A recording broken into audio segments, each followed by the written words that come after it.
Bismillahirrahmanirrahim. Assalamualaikum warahmatullahi wabarakatuh. Asyhadu an la ilaha illallah, asyhadu anna Muhammadar Rasulullah. Allahumma sholli ala sayyidina Muhammad wa ala ali sayyidina Muhammad. Kama sholaita ala sayyidina Ibrahim wa ala ali sayyidina Ibrahim bil alamina innaka Hamidum Majid. Sebelumnya kita panjatkan dahulu doa kepada Gusti Allah Agung untuk saudara-saudara kita yang telah memberikan sholawatnya kepada channel dakwah ini ya, sehingga channel ini dengan setia eksis hadir dalam ruang-ruang diskusi kalian semuanya dimanapun kalian berada.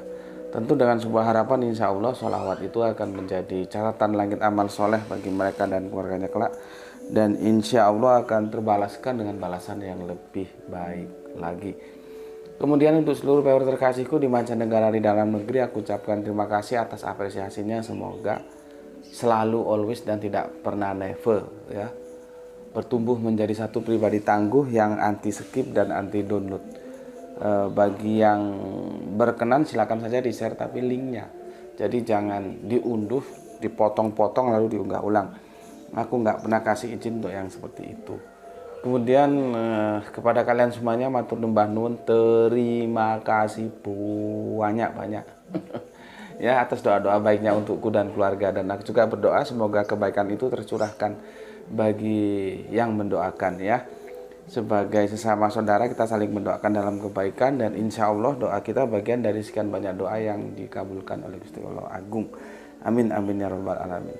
Kali ini aku akan berusaha mengemas kajian sesantai mungkin, seringan mungkin ya, supaya itu tidak menjadi berat ya, sehingga kamu tetap saja bisa mengaji dan tetap saja bisa menikmati akhir pekanmu. Ya itu sebetulnya ya lumayan ngeri juga tajuknya, tapi aku usahakan dikemas seringan mungkin ya, dan secepat mungkin kalau bisa, tapi ya kadang-kadang maunya cepat ya, ternyata masih di atas 30 menitan, bahkan sampai 1 jaman. Oke, tajuknya adalah mengurung Allah dengan firman.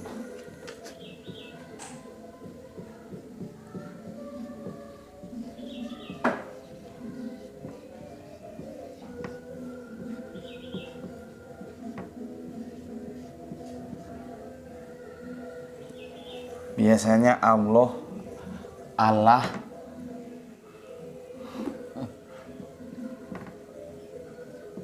nih, kesalahan berpikirnya bagaimana? Coba kita urai ya.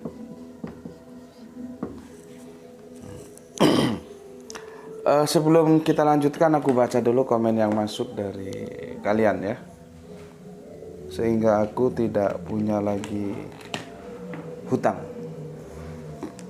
Kemarin kita diskusi tentang antara tree, pohon, dan tiang salib ya, dan itu sesuatu yang tidak bisa dirukunkan ya. Ya begitulah, sesuatu yang tidak bersumber dari Gusti Allah Agung pasti di dalamnya ada ya pertentangan, dan itu pertentangan bentuknya korespondensi, bukan koherensi ya. Kalau koherensi dengan fakta alam ya.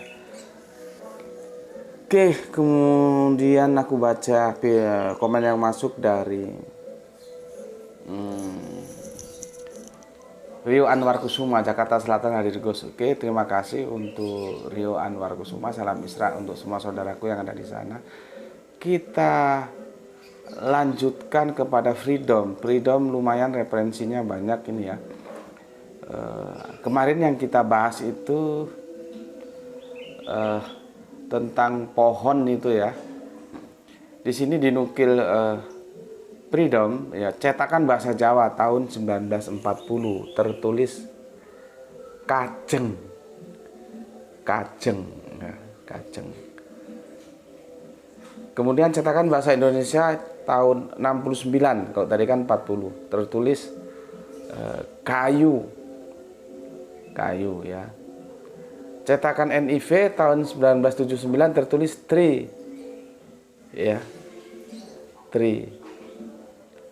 Terus nanti penambahan salib terjadi di cetakan Indonesia tahun 90-an ke atas Ya. Sungguh terlalu kau masih dinyatakan kitab suci secara akademis. Salam Tuhan guruku, salam Isra from heaven. Jadi masalahnya di situ. Padahal sudah dibilang ya di dalam Alkitab juga itu, jangan menambahi dan jangan mengurangi. Ini prosesnya dia sudah menambahi. Dan kalau di Al-Quran jelas dikatakan, ditulis oleh tangan sendiri dan dikatakan ini dari Allah, padahal dari dia sendiri. Berarti kan akurat apa yang disampaikan Al-Quran itu. Yang kemarin sudah kita bahas, itu ranah privat, oke. Memang itu ranah privat. Sama dengan siapa yang dikorbankan Ishak, itu ya ranah privat.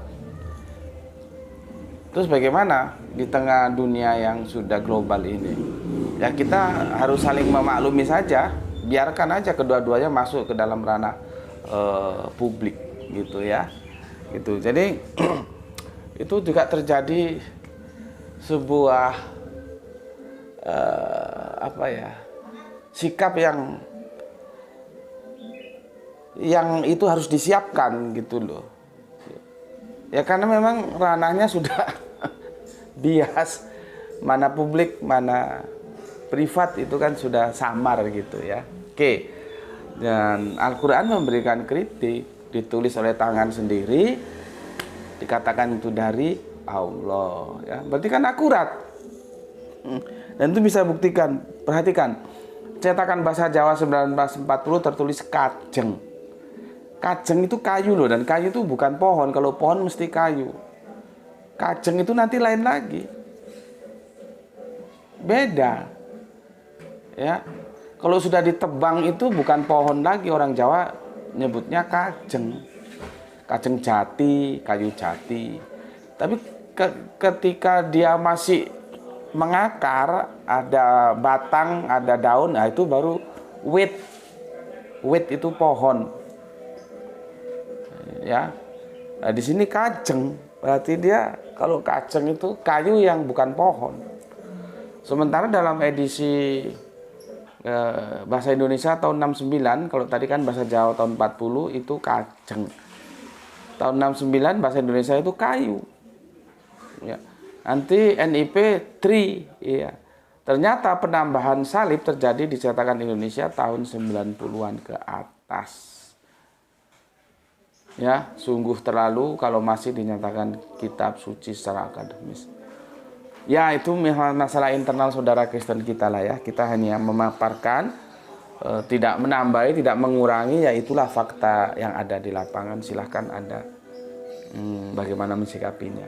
Terima kasih, data yang valid diberikan oleh Freedom ya. Salam Isra untuk semua yang ada di sana ya, Freedom. Selanjutnya ada soleha kita Rahani Junaidi. Assalamualaikum Ustadku, waalaikumsalam, dan semuanya yang ngaji di sini sehat selalu ya. Oke, amin, amin, amin. Semoga kita semua sehat selalu, dan terima kasih untuk atas dua ya merah hatinya. Oke, atur nuhun. Kita lanjutkan ke Jonolono ya. Wonosobo nderek ngaos Gus. Salam Isra buat saudara kita semua. Oke, monggo salam Isra dan matur nembah nuwun atas 3 merah hatinya.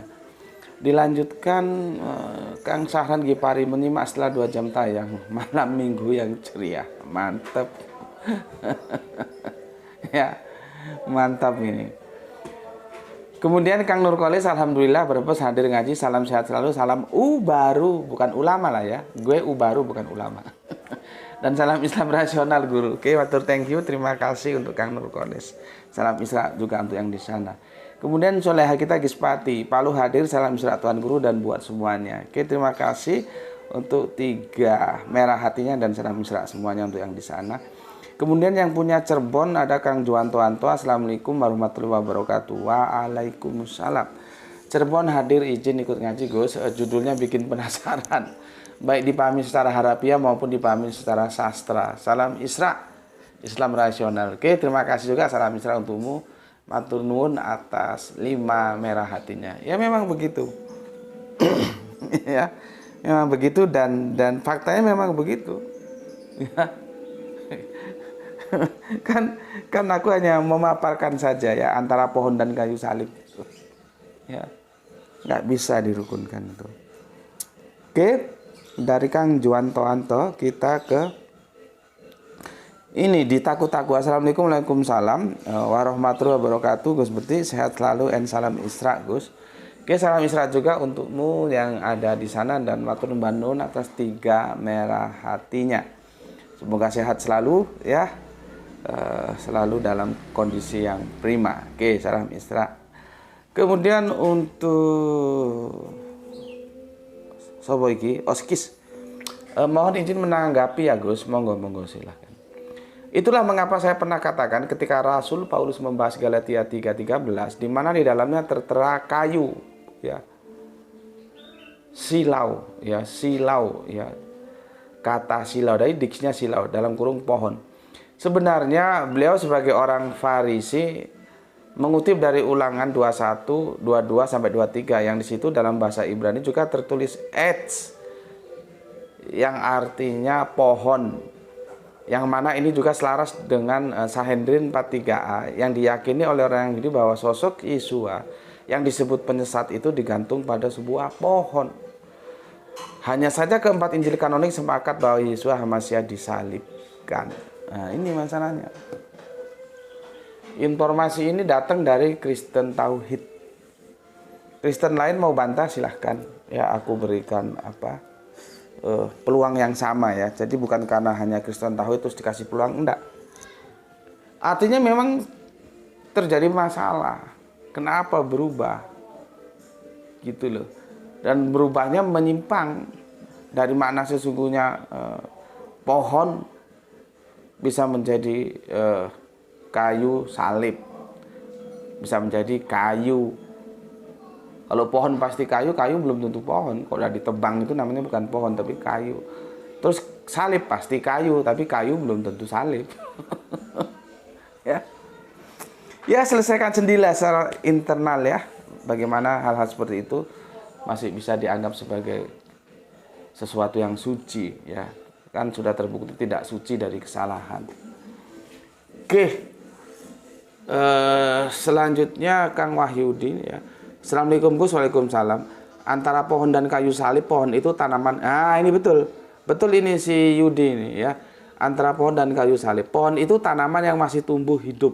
Itu pohon masih ada akar, batang dan daun ya. Sedangkan kayu salib dari pohon yang sudah diproses, diolah jadi kayu dan dibentuk salib ya. Karena dibentuk kursi juga bisa dia ya. Oke, salam Isra juga untuk Kang Wahyudi Junaidi dan pemaparannya sangat jelas ya. Bagaimana kita memahami pohon, bagaimana kita memahami kayu ya. Sebetulnya AIDS itu pohon ya, sebetulnya ya pohon aja seharusnya, kenapa berubah menjadi salib. Oke. Kemudian Kang Irfan Al-Akbar, di antara pohon dan kayu salib terdapat sebuah keraguan alias subiha. Tepat sekali apa yang dikatakan oleh Kang Mas Irfan Al-Akbar. Itulah yang dimaksud Al-Quran subiha. Terus masih mau dibantah. Gitu dong. Terus bantahnya aneh lagi. Itu peristiwa kan baru disampaikan bantahannya 600 tahun kemudian. Bagaimana bisa tahu 600 kemudian padahal berita dari peristiwa itu terjadi 600 tahun yang lalu. Berkali-kali sudah diingatkan. Al-Quran itu bukan kitab sejarah. Al-Quran itu wahyu. Walaupun dalam wahyu itu nanti ada cerita tentang kisah-kisah sejarah. Wahyu itu ucapan omongan dari yang maha tahu. Kapan-kapan kita bahas di surat Yunus tadi, situ dijelaskan. Ya, Kanjeng Nabi itu tidak tahu apa-apa. Dia menjadi tahu karena mendapat pengetahuan lewat wahyu itu. Jadi kan bisa terselesaikan kalau ditanya, kenapa ya 600 tahun lalu itu kok bisa tahu Al-Quran dan mengkritik apa yang ditulis oleh perjanjian lama, perjanjian baru khususnya ya 600 tahun yang lalu. Ya karena ditulis berdasarkan informasi dari yang maha tahu, bukan Nabi Muhammad yang maha tahu, enggak ya. YHWH itu, alif lam lam H itu, gitu loh ya. Tapi ya gimana ya, kadang-kadang berulang kali aku menjelaskan ini, tapi kan ya tetap aja diajukan pertanyaan itu. Ya, jadi benar mantap yang dikatakan Irfan Al-Akbar, di antara pohon kayu dan salib terdapat sebuah keraguan alias subiha, remang-remang nggak jelas gitu. Oke. Kemudian Pak Ikhwan Tamin, nyimak Gus, salam Isra, semoga semuanya sehat dan dimurahkan rezeki. Amin. Yang sama juga untuk Bapak, Gus, salam Isra. Kemudian Jono Lono, saya dulu salah tiganya di Kalimangka, Gus, dekat Universitas Kristen Satya Wacana, Tengaran, yang ke arah Salib Putih itu ya Gus, jalur Kopeng, betul, betul, ya, betul di Tengaran ya. Aku biasanya kalau berangkat dari sini itu ya gini ini ya. Nanti sampai Surabaya itu maghrib, istirahat sebentar, nanti isya atau di atas isya lah ya, supaya nggak terlalu capek, baru naik bis ya langsung menuju Solotigo. Turunnya di Tengaran. Biasanya sampai Tengaran itu subuh. Ya. Oke, terima kasih Kang Jono Lono ya. Memang di Solotigo itu ada UKSW itu bagus itu ya. Pingin sebetulnya masuk ke sana tapi belum ada akses. Dulu pernah ya dekati seorang mualaf, ternyata dia juga tidak bisa untuk masuk ke sana ya. Aksesnya belum terbuka di Universitas Kristen Satya Wacana ya. Oke. Kita lanjutkan Kang Rio Anwar Kusuma, Jaksel hadir Gus, mantap, monggo. Denny panjang sekali ya. Aku nggak baca ya, terlalu panjang ini ya. Denny Ribeiro mengutip 1 Korintus 1 18 sampai 30 ya. Dia mengutip ini. Monggo silahkan dibaca. Kemudian ada Kang Cipto Purbaling, Ibu Guru Rini dari Demak sama Guru M. Rukem kemana? Dua saudaraku ini, semoga mereka pada sehat. Ada lagi yang lebih lamaan, itu Kang siapa yang dari Pandaan itu ya, yang supir truk itu. Lupa gue namanya ya. Itu juga lama nggak hadir ya. Di WA juga kadang hadir kadang nggak, tapi doa kita semoga mereka sehat-sehat selalu lah ya. Mungkin karena kesibukan ya. Samsul Yatim lama nggak nampak ya. Ya. Kalau Rini kan kemarin masih nampak, Gurum Erukem sedikit lama, tapi paling lama itu Samsul Yatim. Ya, doa kita semoga saudara-saudara kita selalu dalam keadaan sehat selalu ya. Kemudian Phil de Negar, baiknya dibahas juga pohon Natal, asal muasalnya dari mana Gus? Salam Isra dari kota Bau-Bau, Sulawesi. Oke, terima kasih. Maybe sometime ya, ketika masuk Natal, jadi supaya fresh. Sekarang kan masih jauh, kurang beberapa bulan lagi Natal, nanti baru kita bahas tentang pohon Natal, dan tolong aku kalau lupa diingatkan ya. Oke. Kemudian Kang Dian Yuda ya, Semarang, izin ngaji Gus, monggo silahkan. Solehah kita Aisyah, assalamualaikum, waalaikumsalam. Padransa, pohon atau kayu salib? Berhenti cross ganti tree dong ya. Oke, terima kasih Bapak Abdul Muluk. Assalamualaikum, waalaikumsalam. Deli Serdang diterima Gus, terima kasih. Oke, terima kasih Pak Abdul Muluk yang ada di Deli Serdang ya. Salam Isra untuk semuanya. Kemudian ada orang asing nyimak Gus, kitab Oton memang apa gue amburadul, makanya praktek ajarannya nggak karuan alias sakarpe dewe. Gitu optimis masuk surga dari Hong Kong. Wik. Ya itulah ya masalahnya kan. Tapi kalau paham dengan apa yang aku sampaikan, terjemahan kitab suci itu bukan kitab suci. Itu jadi selama ini teman-teman Kristen kita memang yang dipegang itu bukan kitab suci tapi terjemahan. Ya akhirnya seperti itu ya. Kemarin itu kan masalah terjemahan, sampai aku tunjukkan ya mana Inggrisnya mana Indonesianya gitu. Oke, kemudian Kang Mas Aljus nomor pertama yang ada di Bandung, matur nuwun, terima kasih ya. Salam Isra untuk semuanya. Oke, sekarang kita lanjut ke sini. Jadi gini, berawal tadi Aku di sini panas banget ya. Terus rebahan, tiba-tiba ada di grup WA viewernya aku seperti itu, ada teman yang kasih link gitu ya. Ya coba sih aku lihat-lihat gitu. Ternyata bagus linknya ya. Meskipun menurutku sih dari segi akademis masih awam karena masih terjerat pada terjemahan. Sedangkan terjemahan LA itu juga bermasalah kan. Tapi aku suka karena saling menghargai, no hujat ya. Beda ya sudah beda gitu ya. Jadi yang Kristen menghargai yang Islam menghargai yang Kristen, itu bagus-bagus ya. Yang Islam tanya begini. Cuman itu pertanyaan ya, jadi bukan debat, bukan gitu. Jadi Islamnya bertanya kepada Kristen gitu. Yesus itu kan berdoa gitu ya. Dijawab iya, tapi salah satu sisi dia Tuhan. Iya. Terus ditanya sama yang Islam. Kalau Tuhan ngapain juga berdoa? Gitu loh. Cuman yang Islam juga tanyanya kurang menghujam ya.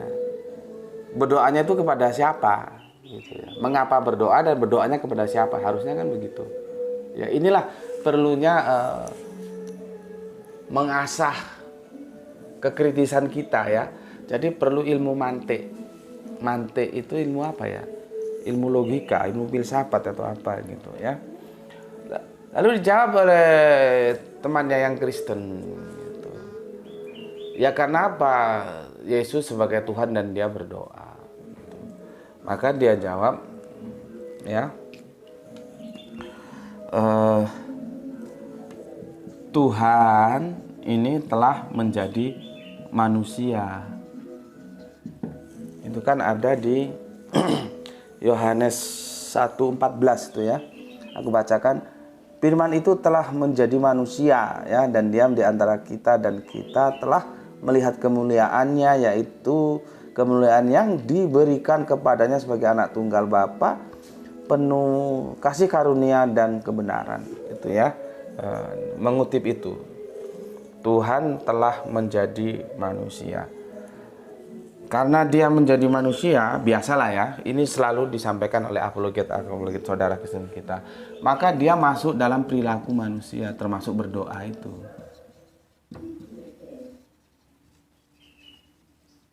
Itu loh, ya.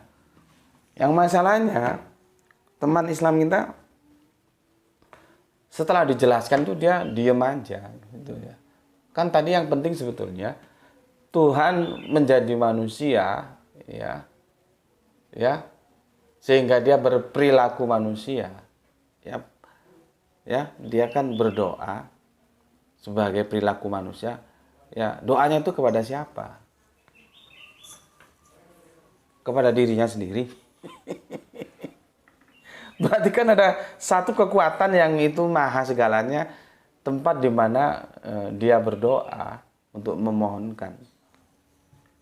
Kan begitu. Tapi sebetulnya ada yang jauh pelik lagi, itu adalah di sini.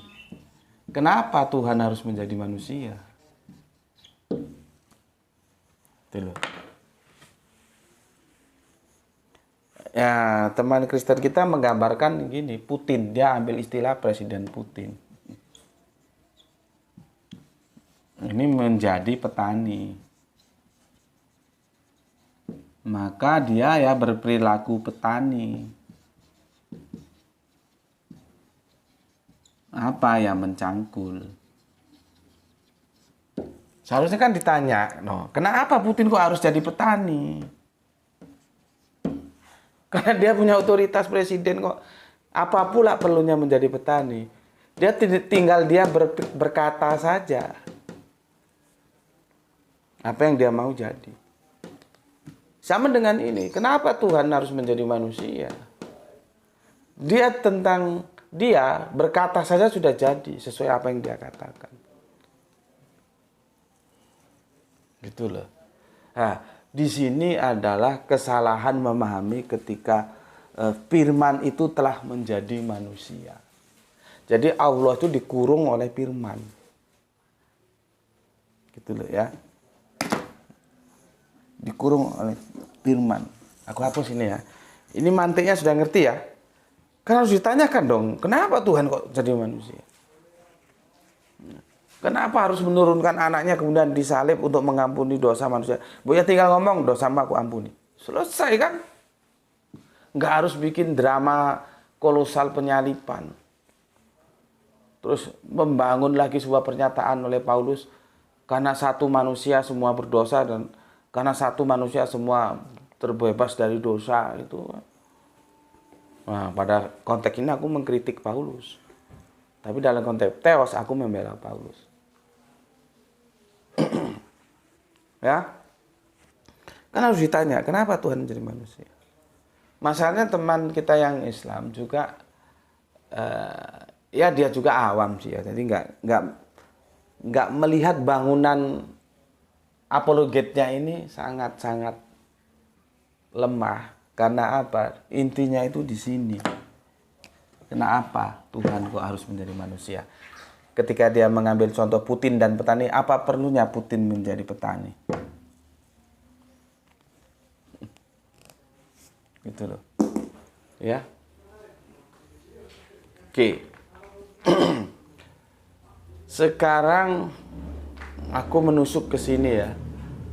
Sebelum ini sudah 26 menit. Aku berusaha untuk 30 menit. Berarti kita masih punya sisa 4 menit bisa aku selesaikan. Ya. Kan begini kalimatnya ini ya. Di Yohanes 1:14, firman itu telah menjadi manusia. Yohanes 1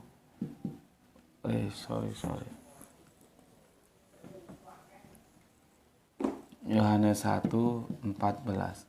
Ya, gini dia. Firman ya itu telah menjadi manusia. Karena dipahami begini, firman itu benda abstrak atau konkret? Itu dulu. Firman ini kan benda abstrak, bukan konkret. Kalau manusia itu konkret, bisa dilihat. Ya, konkret dia. Bisa dilihat kan? Kalau firman kan cuma bisa didengar, nggak bisa dilihat. Yang namanya firman itu mesti qaul, kata-kata ucapan firman. Ya. Firman itu telah menjadi manusia. Kalau ini benda, di dalam anggapannya itu benda ini, benda yang namanya firman itu terus menjadi benda yang namanya manusia. Itu yang membuat kacau. Terus nanti dikurung lagi, ya, karena dia ingin menjadikan firman itu menjadi Allah sesuai dengan Yohanes 1:1. Ya. Karena apa? Dia ingin mati-matian mengalahkan Yesus. Di sana masalahnya. Ya, kemarin sudah kita bahas ya, mengalahkan Yesus. Ya. Kalau ada firman itu terus Yesus. Karena apa? Firman telah menjadi manusia dan manusia ini Yesus. Jadi mau dibolak-balik kemana saja pun, intipati dari Yohanes awal itu, dimulai 1 itu, sama Tritunggal diupayakan untuk bagaimana bisa Yesus harus menjadi Allah. Gitu loh. Nanti dikurung, Allah dikurung dengan firman.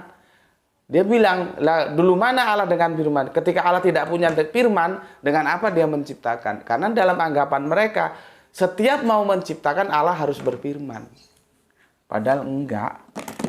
Tanpa berfirman pun Allah kalau mau bikin apa aja ya bisa. Gitu loh ya. Dan jadi kacau memang. Sekarang gini. Firman itu sebetulnya mau jadi apa saja itu tergantung otoritasnya yang berfirman. Perhatikan, garis bawahi. Firman itu sebetulnya bisa menjadi apa saja, tergantung dari otoritas dan kapasitas. Aku tambahin. Otoritasnya apa? Kapasitasnya apa dia? Itu ya. Misalkan dia kapasitasnya dia doktor, ya. Otoritasnya apa? Dia sebagai presiden, wah presiden jabatannya dia punya otoritas dan kapasitas dia juga secara akademik doktor, nah, itu ya. Itu nanti firmannya dia itu berbeda dengan firmannya orang yang kapasitas dan otoritasnya di bawah dia, gitu loh. Sekali lagi ya, pertama jangan pernah berpikir bahwa firman itu seolah-olah benda menjadi benda lagi yang namanya manusia. Enggak. Kalaupun ini benda, iya, tapi ini benda abstrak, bukan benda konkret seperti ini.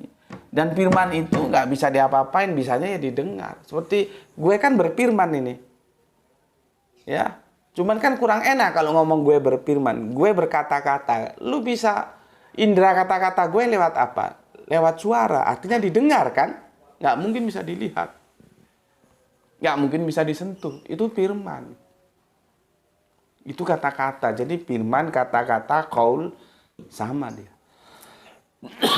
Ya. Jadi jangan pernah berpikir bahwa kata-kata itu berubah jadi simsalabim menjadi manusia dan itu Yesus. Aduh. Nggak begitu kerangka berpikirnya. Ya. Dan jangan juga mengurung Allah itu dengan firman. Karena saking inginnya firman itu menjadi manusia dan manusia itu Yesus. Jadi ini lingkaran ini. Lingkaran permasalahan seperti kemarin, ya. Yesus itu Tuhan, iya. Yesus dilahirkan oleh Bunda Maria, iya. Dari mana Bunda Maria sama Tuhan? Karena Bunda Maria yang menciptakan Tuhan, tapi Tuhan dilahirkan oleh yang diciptakan.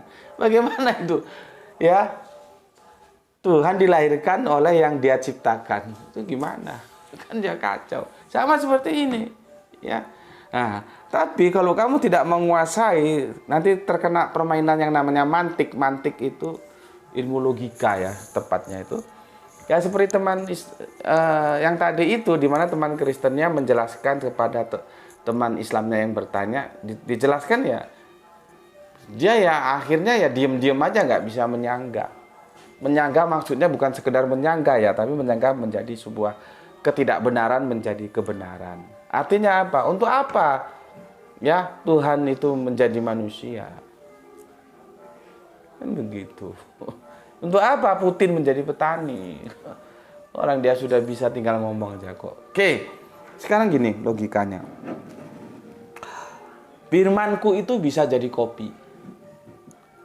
Jadi kalau firmanku jadi kopi masih bisa lah ya, masih bisa. Itu aku masih punya kapasitas dan otoritas. Tapi kalau firmanku jadi jalan tol, nah itu enggak bisa, ya.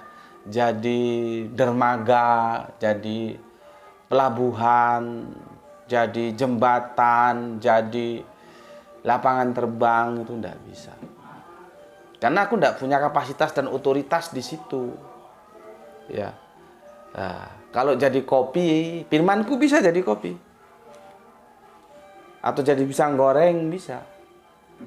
Karena itu masih dalam kapasitas dan otoritasku. Makanya yang perlu kamu garis bawahi, firman itu bisa menjadi apa saja tergantung pada kapasitas dan otoritas yang berfirman. Kalau presiden berfirman bikin jalan tol ya jadi, kapasitas dan otoritasnya memenuhi. Bikin dermaga ya jadi, bikin bandara ya jadi, bikin jembatan ya jadi. Itu loh. Tapi kalau gue nggak jadi, karena gue nggak punya kapasitas di sana. Kapasitas gue hanya pemimpin dalam sebuah rumah tangga. Artinya yang ada dalam kapasitas dan otoritas gue adalah kalau kopi masih dalam kapasitas otoritas gue, maka gue berfirman kepada istri gue, tolong gue bikinin kopi, maka jadilah kopi. Firman gue, ucapan gue ngomong sama istri gue, tolong bikinin kopi, maka jadi kopi. Jadi firman gue itu jadi kopi. Karena kapasitas dan otoritas gue sebatas kopi. Kok nanti presiden ya bisa jadi jembatan, jalan tol segala macam. Tahu? Di sini juga begitu. Ya. Ini firman, yang berfirman Allah. Allah punya kapasitas. Dia berfirman, ya firmannya tentang apa? Tentang manusia, ya jadi manusia. Kan aku sudah jelaskan dulu, firmannya itu tentang apa? Kalau tentang semangka, ya jadi semangka. Gak mungkin kan Allah mau menciptakan durian, tapi dia berfirman tentang semangka, ya gak mungkin. Ya, jadi jangan terlalu aneh dengan firman telah menjadi manusia. Ini sesuatu yang naturali. Seperti firman itu telah menjadi kopi. Firmannya siapa? Firmannya Gus Beti. Loh, kok bisa? Iya, dia tinggal ngomong sama istrinya, bikinin kopi, maka jadilah kopi. Ini firman yang menjadi kopi itu ini. Tapi jangan lu bayangkan benda yang namanya firman yang abstrak itu menjadi kopi yang konkret ini, enggak begitu. Firman itu omongan, mengucap gitu loh ya. Karena mengucap yang diucapkan itu oleh Allah tentang manusia dan dia punya kapasitas dan otoritas tentang itu, ya jadi manusia. Terus apa hebatnya? Oke. Alhamdulillah tidak terlalu panjang, segitu aja ya. Jadi jangan mengurung Allah dengan firman, ya. Karena firman itu ucapan, bukan Allah. Repotnya kalau firman itu terus dianggap sebagai Allah, itu yang repot. Firman itu ucapan. Maka jangan mengurung Allah dengan firman. Ya, ini aku sudah jelaskan. Oke, sampai di sini dulu ya. Pesan aku, jaga Allah, jaga Kanjeng Nabi, jaga Al-Qur'an, jaga Islam dalam bingkai keindahan imanmu. Simpan dalam hatimu yang paling dalam. Tetapi tetap memberi hormat kepada saudara kita yang memilih jalan lain, karena mereka tetap saudara kita. Ya, semoga mendapatkan keberuntungan, rezeki yang barokah dan kesehatan yang prima. Terima kasih ya. Alhamdulillah bisa selesai dalam waktu yang, kalau untuk ukuran kita termasuk singkat ya, 36 menit, sehingga diharapkan tidak mengganggu bagaimana suasana Anda sekarang yang sedang berakhir pekan ya. Oke, akhir pekannya dapat, ngajinya juga dapat. Oke. Salam Isra, Islam nasional, alhamdulillahirabbil alamin.